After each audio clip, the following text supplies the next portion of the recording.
This story is based on a true event. It happened around the year 2001. I was in grade school. One afternoon, it was 5:30 p.m. I was walking home. When I got home, I noticed that my father had already cooked dinner. So I changed into my home clothes, did my homework, and before I knew it, night had fallen. Our house sat on a large piece of land. Beside the fences were tall mango trees.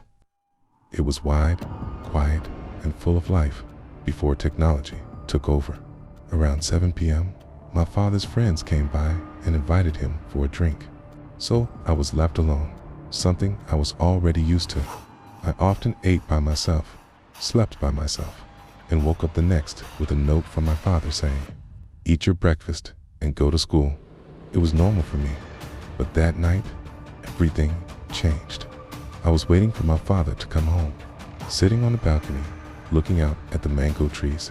It was pitch black. There were no solar lights yet, only the faint glow of fireflies above the branches. I wasn't scared of the dark back then, felt safe after all. I was home and our neighbors were nearby. My father's friends had left their motorcycle outside our house, near the fence. They said they'd be back in a couple of hours. So I waited. Hours passed. It was about 10 p.m. Still, no one returned. I sat there, staring into the darkness.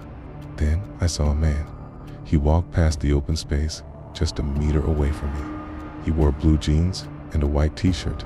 Our balcony had no bars, no fence separating it from the yard. I could see him clearly as he passed. His shoulder is a hand's breadth away from our roof, which was low enough that I could touch it by standing on my toes. I thought maybe he was one of my father's friends, so I didn't think much of it. I just stayed there, waiting. To pass the time, I listened to the radio. It must have been past midnight when my father finally came home with his friends, laughing and shouting as they stumbled through the gate. One of them went to check his motorcycle, but noticed something strange. The back tire is flat. There was a nail stuck deep into it. My father got angry and called out to me, asking if I'd seen who did it. But his friends calmed him down, telling him to check on me first.